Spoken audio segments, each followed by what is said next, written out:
Since its formation, our planet has undergone constant transformation. Stupendous collisions have created continents. Colossal forces have raised up ocean floors, forming dramatic mountain ranges.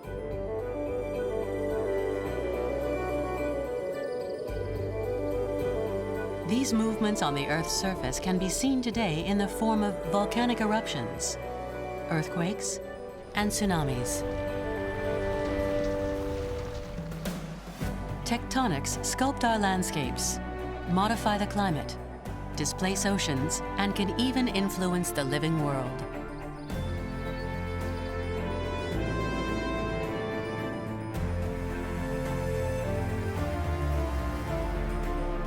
Central America and the Caribbean are made up of a slim strip of land and a multitude of islands dispersed across turquoise waters. These sumptuous landscapes are the fruit of a turbulent geological history.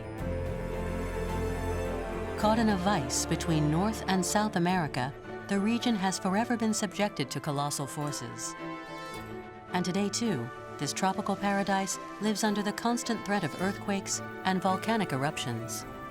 From the slopes of volcanoes to the depths of the ocean, from remote jungles to the heart of overcrowded cities, scientists attempt to understand the history of this singular region subject to earthly powers and the ongoing voyage of the continents.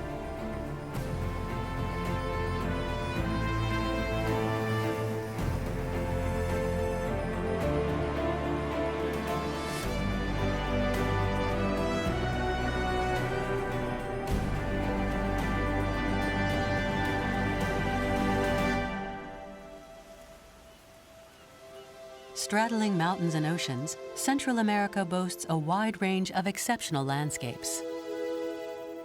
To the east, speckled with countless archipelagos, the Caribbean Sea faces the mighty Atlantic Ocean. To the west, a thin ribbon of land stretches from Mexico to northern Colombia and the shores of the Pacific.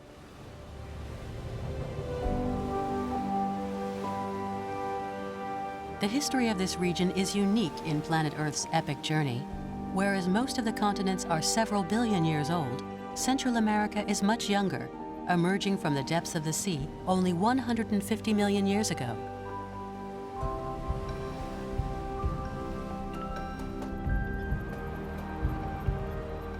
Understanding every detail and every step in the formation of this territory is the main objective for Thierry Calmes, a scientist from the Geology Institute at the National Autonomous University of Mexico.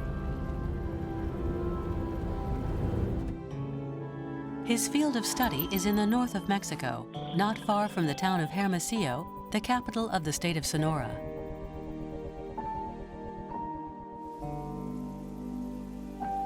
We're in the heart of the western Sierra Madre, a range of mountains stretching over 100 kilometers across the country. These peaks are the vestiges of the very first moments of the creation of western Mexico. About 200 million years ago, the future North and South Americas began to slowly drift westwards. They hit an oceanic plate, the ancestor of the Pacific Ocean. Named the Farallon Plate, it started to disappear between the Earth's mantle.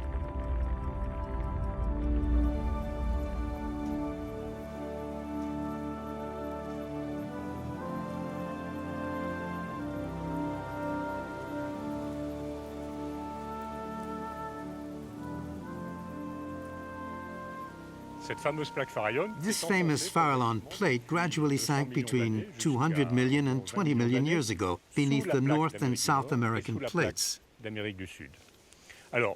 This subduction caused plutonic magma phenomena, which means the intrusion of deep-set magmatic rock, and volcanism, which is magmatic rock reaching the surface. That was the case here in the western Sierra Madre, where we have perfectly typical relief related to that subduction phenomenon. Thierry Calmes is looking for the last vestiges of the Farallon Plate, which has today almost totally disappeared.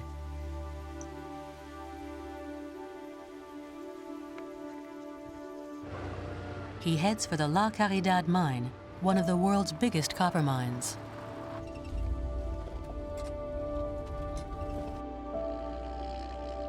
The mountain here has been sliced apart over thousands of square meters.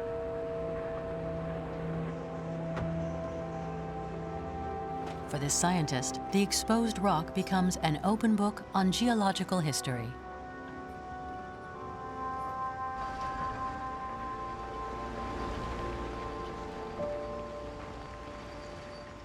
We're here for one very simple reason. Plates disappear, and most of the Farallon plate has disappeared due to subduction. Fortunately, we have witnesses, like today's volcanoes are witnesses to current subduction processes. We have witnesses to the historic subduction, which occurred between 200 million and 20 million years ago. And among these witnesses, we have these copper mines, which are connected to the magmatism associated with the subduction of the Farallon plate. The copper in the La Caridad mine, in fact, comes directly from the ocean floor that made up the Farallon plate. When the plate sank beneath the North American plate, the precious mineral was swept away by water and magma, then rose through cracks within the continental crust.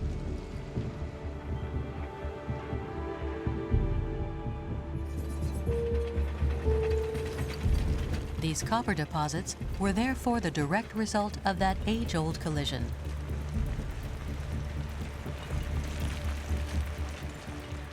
By taking extensive samples, Thierry Kalmus and his team hope to get a better understanding of the slightest movements that affected the region millions of years ago.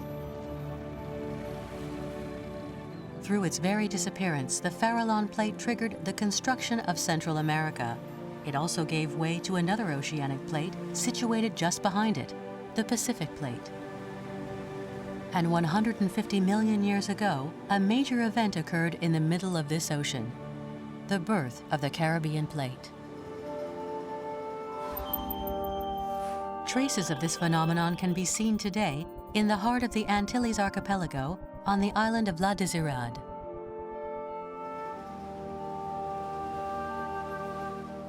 Here, the waves of the Caribbean Sea roll in along a jagged, rocky coastline.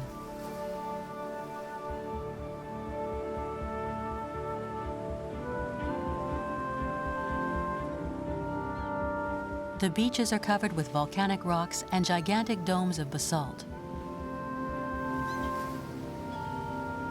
This tortuous landscape is an ideal study subject for French geologists Luc Legendre and François Michel. They're looking for clues concerning the formation of the Caribbean plate. Here are the volcanic tuff rocks. It's magnificent. Pillow lava, quite exceptional. Pillow lava is an English term. In French, we would say coussins de lave, or cushions. And these pillow lava are formed at the bottom of the ocean, 2, 3, or 4,000 meters down, under the pressure of cold water. We can see the base and imagine that the lava that emerges is hot, at around 1,000 or 1,200 degrees, and it forms this bubble which cools very rapidly. We can clearly see here a sort of cortex around it, a kind of envelope, which cooled more quickly. If we look at the pillow lava below, we can see below the cortex an area of bubbles, and then the heart here, which is basalt and so on, it accumulated like that. It's magnificent. For the experts, these lava pillows provide unique testimony to the formation of the Caribbean plate at the bottom of the ocean. They are the result of intense volcanic activity at what are called hotspots, regions of the Earth's surface where the temperature below the surface is particularly high all the time. Vast quantities of magma rise to the surface from the depths, accumulate beneath the surface, then spread out over the seabed. The oceanic crust thickens in places and finally gives rise to a new tectonic plate.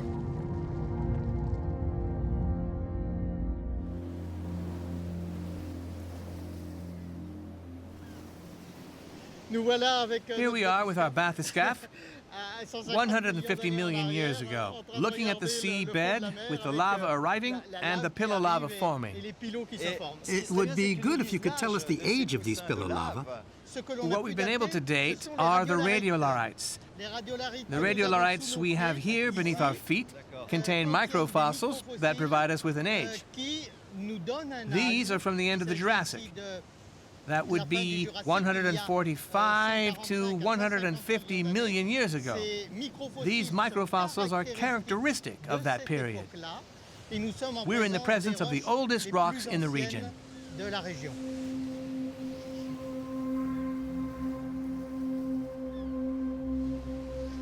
It's also important to say that at the end of the Jurassic, 145 to 150 million years ago, the Atlantic Ocean was just beginning to open up. And here, in a way, we're in the Pacific.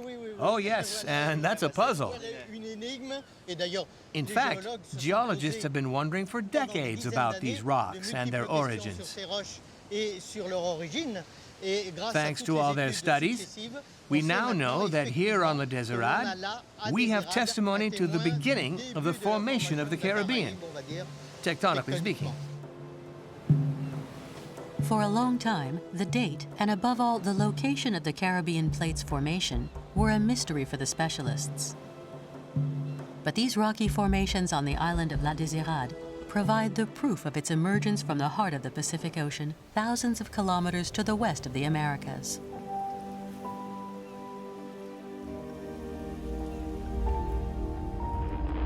Subsequently, the American plates continued to drift slowly to the west.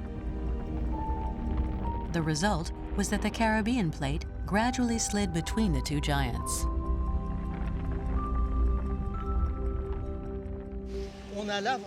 We have here extremely rare testimony to the formation of the Caribbean plate 150 million years ago in the Pacific.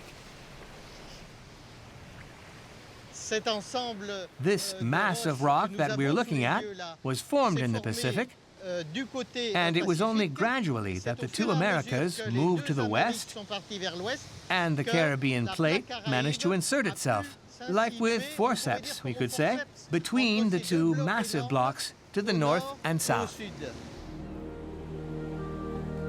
Approximately 100 million years ago, the young Caribbean plate reached its current position in the tropics, on the edges of the Atlantic and Pacific plates.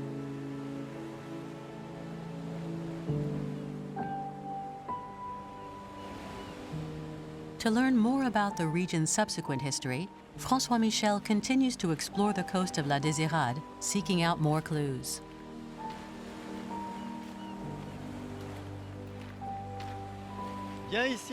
Here we have another outcrop of rock, and we find the same basalt we saw at the last outcrop. These rocks are very old, about 150 million years old.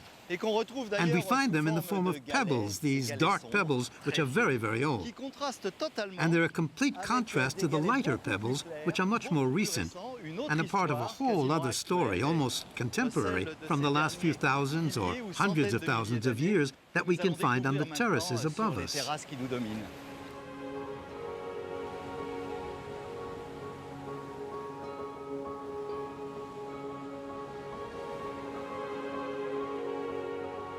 The southern shore of the island is lined with a terrace of varying width, rising about 20 meters above sea level. As he observes the rock strata above Mao Bay, the geologist can almost completely reconstitute La Désirade's geological past. Here at Maho Bay, we see a new outcrop where the base is made up of the same basalt we saw before, the pillow lava about 150 million years old. And above that, there's a marine terrace which tells us a whole other story. This is 150 million years old, and this is 120,000 years old as the sea gradually rises. It laid down, as we can clearly see here, an initial layer of rock, mainly composed of pebbles and gravel, and an accumulation of shells. We call that a conglomerate.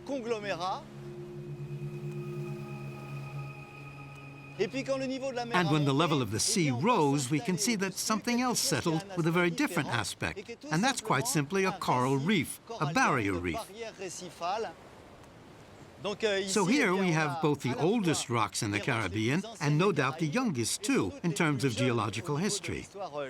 Between the two, a fantastic amount of time passed, a period that saw the birth of the Caribbean plate. Over millions of years, therefore, the Caribbean plate underwent numerous dramatic changes. The sea level rose, then fell, until the landscape we know today appeared.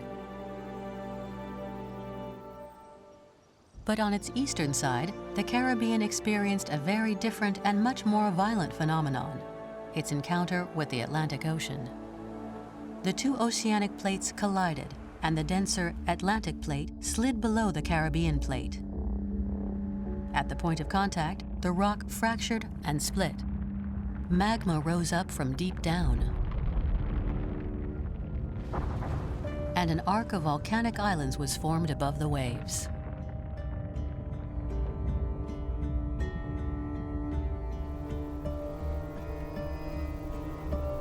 In the heart of the Lesser Antilles, the La Soufrière volcano is the best-known testimony to this collision, which is still going on today.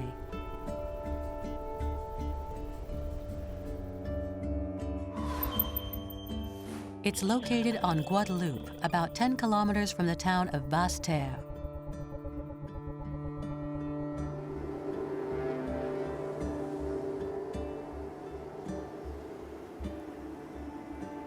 On the slopes of the volcano stands Guadeloupe's Volcanological Observatory.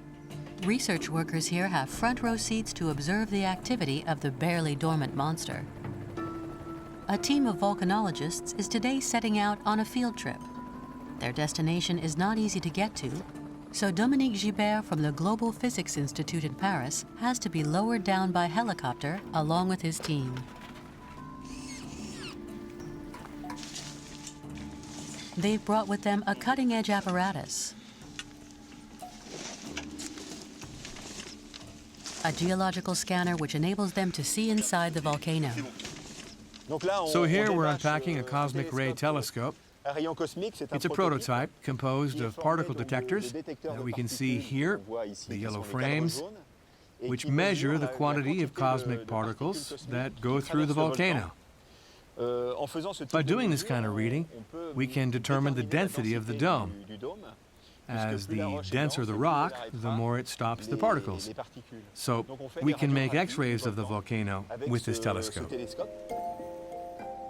For hours, the whole surface of the volcano is subjected to the scanner's scrutiny. A spectrum of colors emerges, representing the density of each type of rock. The red zones correspond to the densest and most solid areas. The blue zones to the most fragile.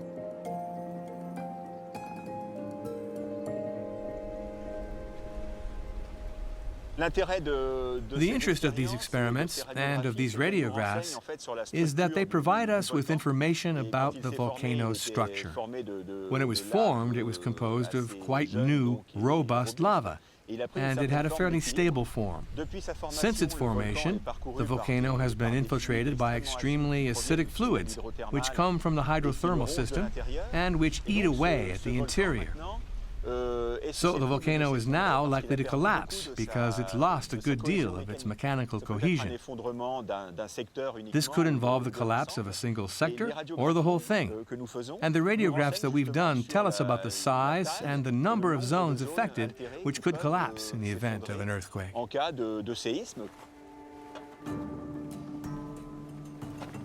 The weather is unpredictable in the tropics, and the work on the ground is long and fastidious. The scientists have to move the telescope regularly in order to examine the volcano from different angles. We now have a good deal of data and can combine it all to try to do what we do in medicine, which is to create a 3D image, like with a scanner, combining the various angles that we've examined with the telescope. It's been here for about 3 months. It was previously in the south, then to the east of the dome. So we have 3 different viewpoints, which should allow us to make a 3D reconstruction of the internal structure. The first results obtained using the revolutionary telescope reveal the fragility of La Soufrière. Eaten away from inside, the base of the volcano could collapse at the slightest tremor. Such a catastrophe would have potentially appalling consequences for the 12,000 inhabitants of Basse-Terre. La Soufrière and many other volcanoes of the Antilles archipelago embody the violent encounter between the Caribbean plate and the Atlantic Ocean. 4,000 kilometers away, an identical phenomenon is underway. On the western side, the Caribbean plate and the southernmost point of the North American continent are being shaken by another ocean, the Pacific. The Pacific plate is gradually being drawn downwards. And once again, the contact between the plates leads to the emergence of new volcanoes. The latest rose from the land less than a century ago, barely yesterday on a geological timescale. It's February 20th, 1943. Dioniso Pulido, a Mexican farmer, is inspecting his fields after a long day's work. He discovers a thick layer of ash that is still hot. All around, fumaroles emerge from the bowels of the earth. After 4 days of constant rumbling, a 60-meter-high volcano appears. It grows very quickly, throwing out astronomical quantities of lava and ash which destroy the neighboring villages. Named Paricutin, it is one of the rare volcanoes on the planet to have emerged as man looked on. A further addition to the long volcanic belt that stretches all along the west coast of Mexico. Not far away, the Nevado de Toluca appeared several million years ago. At 4,690 meters high, it's the fourth highest peak in the country. The volcano is today extinct, and its summit cradles two vast craters filled with crystal clear lakes.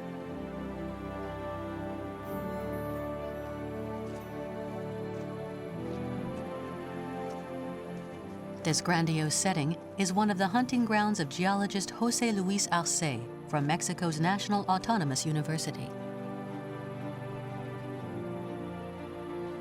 His aim is to gain a fuller understanding of the geological history of a region home to the greatest concentration of volcanoes in the Americas.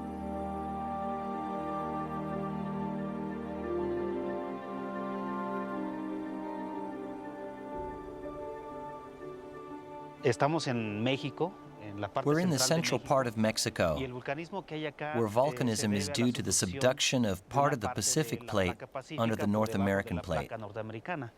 This subduction produces volcanism. At Nevado de Toluca, we can clearly see this big crater, which is 2 kilometers wide and 1.5 kilometers long. This volcano is part of the Pacific's Ring of Fire.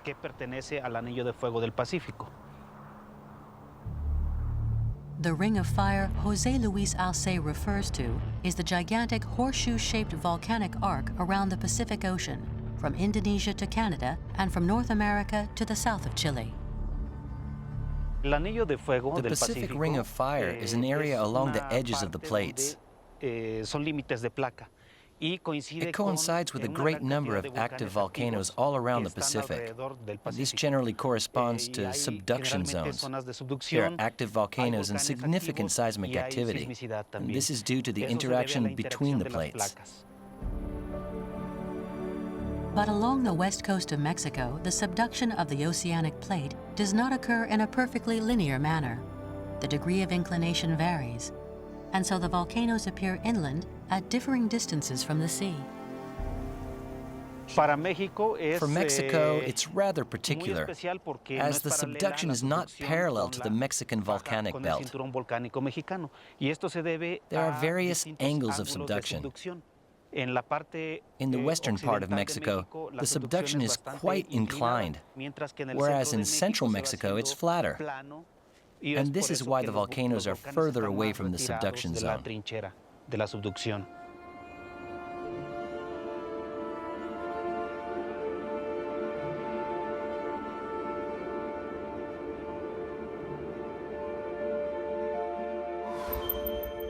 In the Mexico City Valley, another volcano, Xitle, left a fatal and indelible mark on the country's history.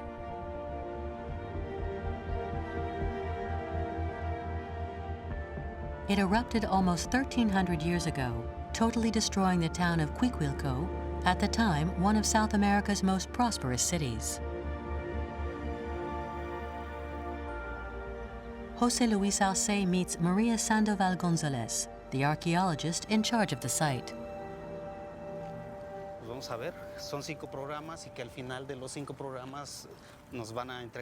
Together, they explore the archaeological remains, looking for traces of ancient lava flows. We have lava here, volcanic rock. The bubbles indicate that they contained gases, mostly CO2 and water vapor. These gases separate from the lava as it advances, and the bubbles deform as they're crushed. This lava covered the city of Cuicuilco. It was buried in around 750 AD by the volcano Chitle, which is to the south of Mexico City.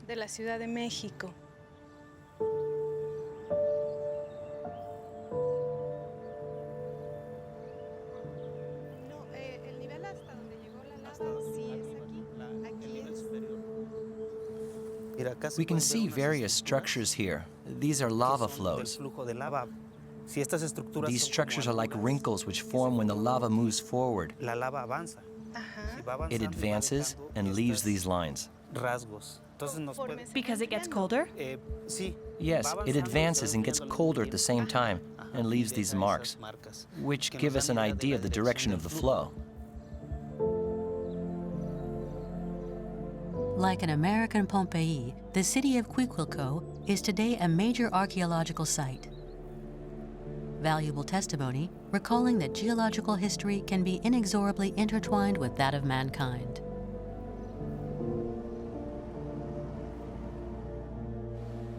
In Central America, however, volcanic eruptions are not the only threat to the inhabitants. Wherever plates meet, tectonic movements regularly cause tremendous underwater earthquakes. These can then lead to the formation of colossal waves and even tsunamis. According to the experts, the Northern Caribbean is particularly at risk. Over the past 500 years, more than 50 tsunamis have already been recorded.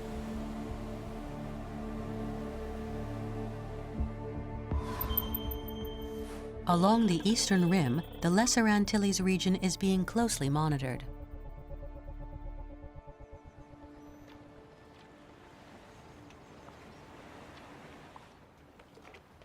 The Advanced Lookout Station is in Guadeloupe at the Volcanology and Seismology Observatory.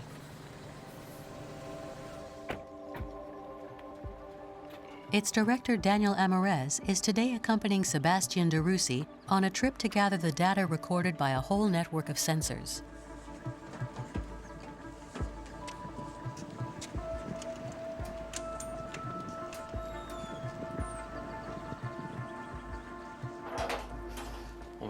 Well, the building's in good condition. It hasn't moved recently. One of the roles of the Volcanology and Seismology Observatory in Guadeloupe is to take part in the tsunami watch. The main cause is seismic activity, which we can observe at the interface between the Caribbean and the North American plates in the subduction zone about 100 kilometers from here. Did you check the supply recently? Yes, it's picking up the satellites. Everything looks good. To evaluate the risks of tsunamis in real time, tide gauges are deployed throughout the region. These instruments constantly record the slightest change in the sea level. If a tsunami is triggered in the region, then everyone around the basin will be affected. The instruments that we use here, like this tide gauge, are able to detect a wave that's already passed. So in a way, it would already be too late. But it will be useful for the people in surrounding countries, further away. In return, our colleagues around the Caribbean basin have other instruments which are useful for us. So we really have to regard this system as being of global value. We can't simply have a tsunami alert system all alone in isolation. It wouldn't work, because tsunamis cross whole oceans, and it takes time for them to cross oceans and seas. And it's that time that enables us to warn people.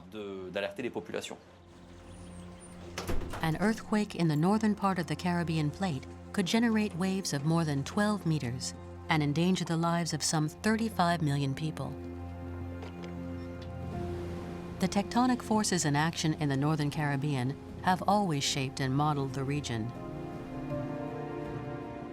Millions of years ago, volcanic islands emerged from the waves, and tomorrow, they will perhaps be swallowed up by a tsunami.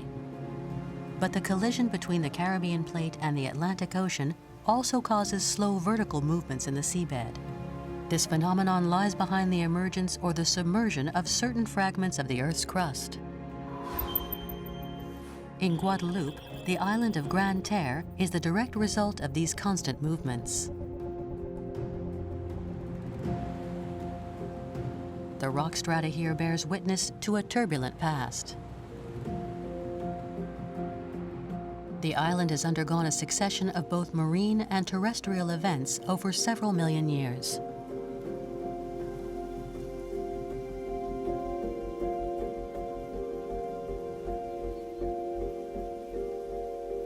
Jean-Frédéric Lebrun and Jean-Laurent Letissé are geologists at the Antilles University. For several years now, they have been trying to reconstruct Grande Terre's complex geological history. Today, they're in the town of Sainte-Anne exploring a quarry.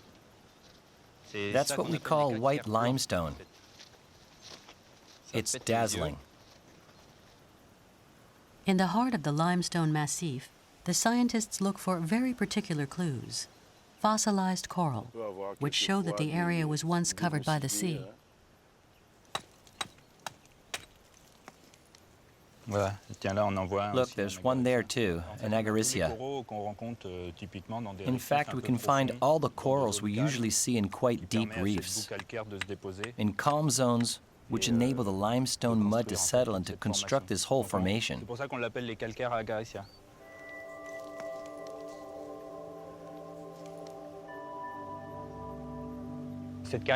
So this quarry is quite exceptional, because there are two reefs, one on top of the other. At the bottom, there's the agaric limestone, which is about 40 meters thick, all the same. And then there's an eroded surface, which goes down and which undulates, because there are channels which have been dug out, and it continues down there. The eroded surface has recorded a lowering in the sea level. The sea went down, and erosion carved out the cliff. The sea level therefore went down. Subsequently, the level varied further, and the sea rose slowly, bringing sand with it. This sand was deposited on the coral reef until it was completely covered. So we can see that it's getting higher. The sea level rises, and the beaches advance and move on, and they reach as far as up there. On the top, we can see a second reef, an acropora reef, which looks quite granular from here. So that's the second reef that's settled on the top, and that represents the stabilization of the higher sea level. After the second flooding, Grande Terre experienced a final dramatic change due to the effects of subduction. Around 400,000 years ago, it surfaced once more, becoming the island we know today. As time goes by, Jean-Frédéric Lebrun and his colleagues learn ever more about the history of the Antilles. But the tectonic phenomena at play here are complex. In their laboratory, a map of the region reveals a disparate tangle of faults on the edge of the plates. This is a bathymetrical and topographical map. It shows the region's relief. And so Guadeloupe and Soufrière are right here. And this is the arc of volcanic islands, with Dominica here, the Saints Islands, and Basse-Terre. What's interesting on this map is that we can clearly see all the structures, all the faults. The faults are connected to an opening towards the north. The front part of the arc is drawn to the north because of the subduction, which occurs obliquely in this region, and so it's cut all these faults. We can see here, for example, the Mont Piton fault, which we can clearly see on Marie Galante. It's like a step, and it goes from here to there, so it's almost 60 kilometers long. This part has gone down, and this part has risen. A few kilometers south of Grande Terre, the island of Marie Galante is cut in two by a gigantic fault, which has widened gradually over the centuries. Several dozen faults split the land all around Guadeloupe.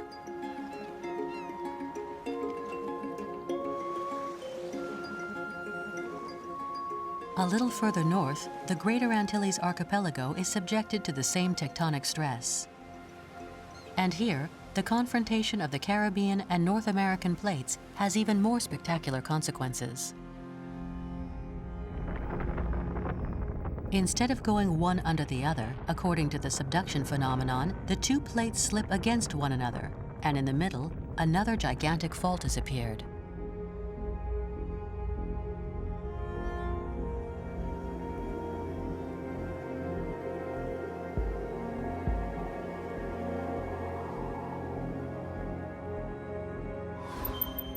Haiti and its capital, Port-au-Prince, are smack in the middle of this displacement zone.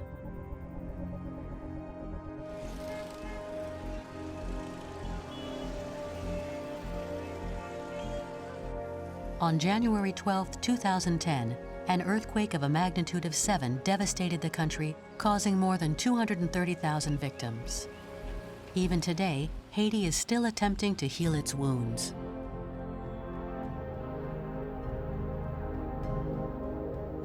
Port-au-Prince is slowly getting back to normal, but the scars of the catastrophe are still only too visible.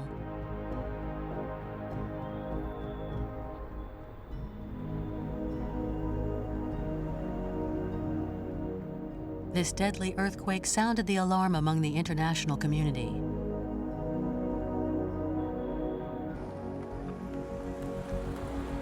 There is an urgent need to predict future quakes as early as possible. An intensive surveillance program has therefore been set up.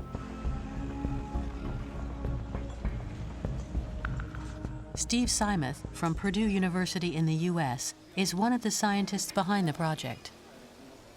For several months, he has been traveling around Haiti installing GPS equipment.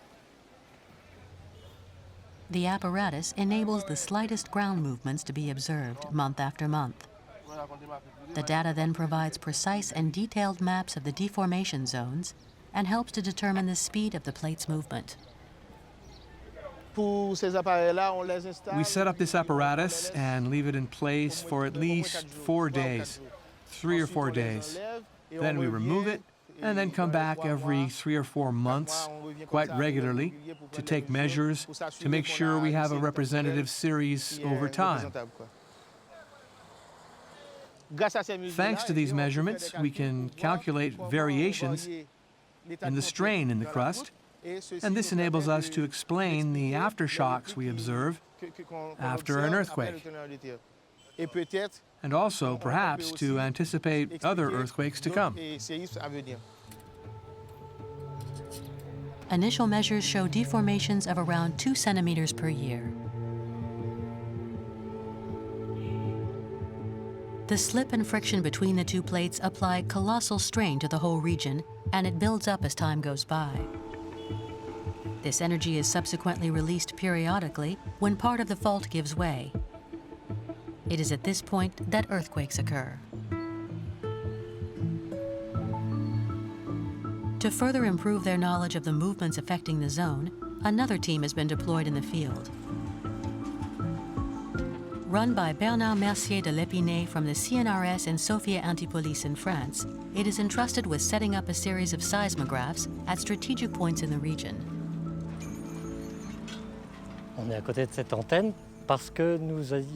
We're here next to this antenna because we've set up a seismological station to record the seismic waves. And this antenna is one among 23 that we're equipping throughout the country. We use seismic waves, which are waves like light, and which enable us to create images of the rocky milieu and to see where the main fractures are that cross it. The seismographs measure the amplitude and direction of ground tremors in real time, even the very slightest. By analyzing the data, the scientists can make detailed models of each small fault that splits the region at the junction of the plates. Where we are now, we're practically parallel to the direction of the plate's movement. Not completely parallel, but we're on a line we can qualify as a thrust fault, which means one plate wants to go under another, and that poses a problem of deformation. You can well imagine that when two plates are face to face and one moves under the other, it creates a lot of deformation on the surface. There is no doubt that further earthquakes will occur here. But scientists now hope to be able to see them coming and to warn the local population. Meanwhile, tectonic forces continue to shape the Haiti landscape. The slipping plates have torn the rock apart deep down, transforming the ground into a hole-filled Swiss cheese. Underground rivers and vast caves have formed everywhere. In the region of Pestel, the Belloni caves are among the best known.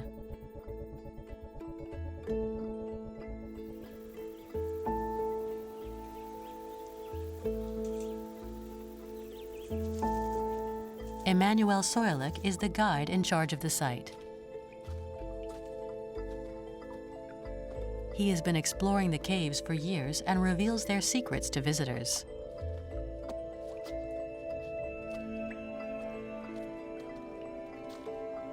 Flooded on several occasions, the impressively vast caves are decorated with countless stalagmites and stalactites.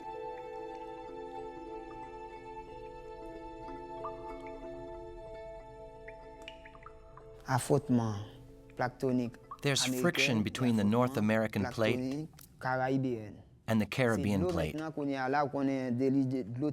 Water came in and covered the mountain. The empty space was created below. Then, as it moved out, the water created stalagmites and stalactites. And at the same time, these concretions we can see were also created by the water.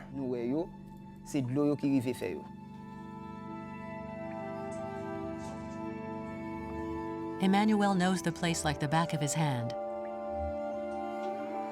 As a child, he loved to get lost in the rocky maze, despite the superstitions that surround it. When I was little, I used to come here when people had voodoo ceremonies. I lived in Pestel, and I thought the Belloni caves were the devil's hole.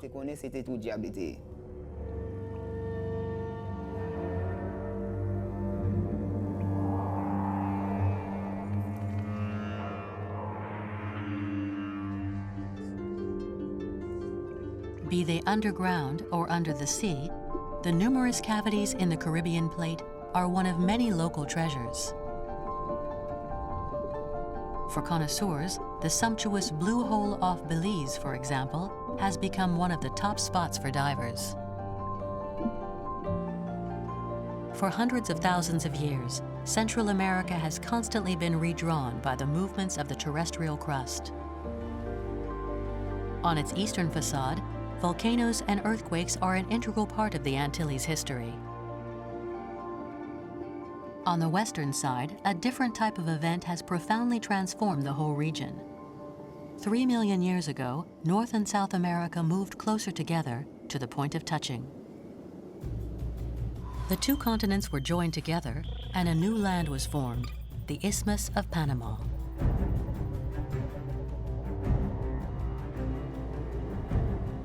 According to the experts, it would have been formed in several successive stages. It all began about 15 million years ago. As the Pacific plate slid below the Caribbean plate, a string of volcanic islands appeared. At the same time, tectonic movements pushed parts of the seabed to the surface. Other fragments of land emerged from the waves. Then sediment built up over the millennia and gradually filled the empty spaces.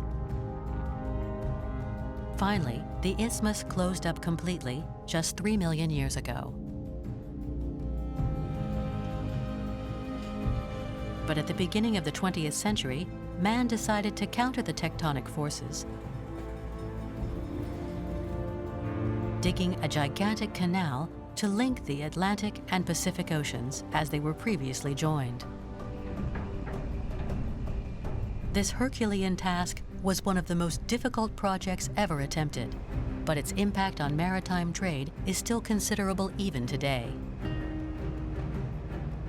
New work has been underway for several months. The aim is to widen the canal to allow even bigger vessels to pass.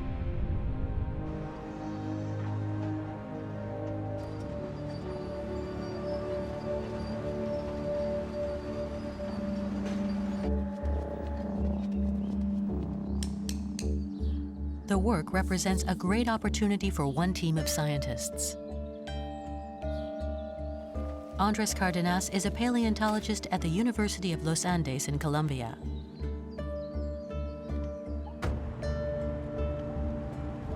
Along with his colleagues, he comes here regularly to examine the rocks excavated by the huge diggers.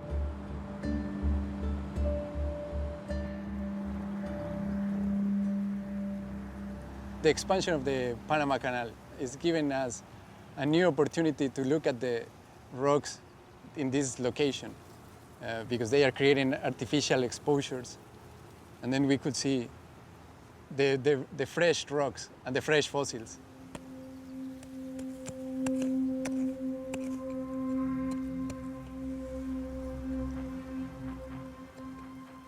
In those environments, we could find several mammals. Some animals like the marsupials, the opossum, the armadillos, they are from South American origin. And they are, if you go today to Texas, you have that marsupials, you have the armadillos. In contrast, you have here in South America, mammals from North American origin, just like the jaguars. The mammals that we have found here are from North American affinities. It is telling us that there was a corridor from the north through South America.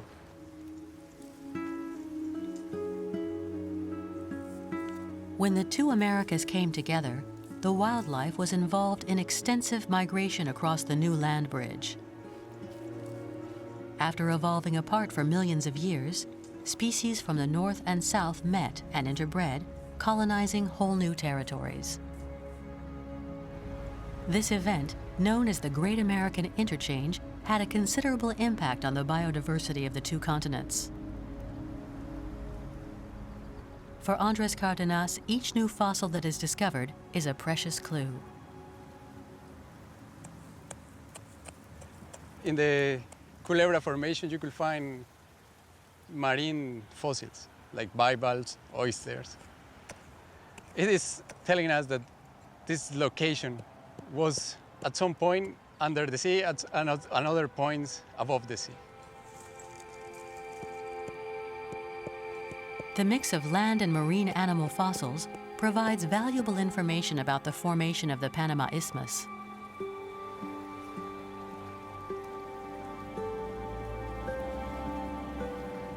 That historical event was a very drastic event because it changes not only the biological dispersion of the South and North American animals, but also it changes the global circulation pattern, and maybe could change also the climatic mode of the Earth. A slender strip of land stretched between two continents, the Central American Isthmus, has played its part in changing the equilibrium of the whole planet.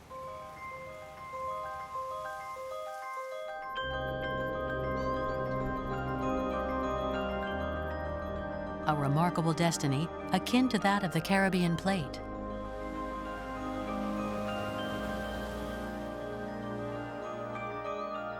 Born in the depths of the oceans, shaped by earthquakes and volcanoes, it was formed in barely 100 million years. A mere moment in the Earth's geological timescale. And it has given rise to landscapes of exceptional beauty.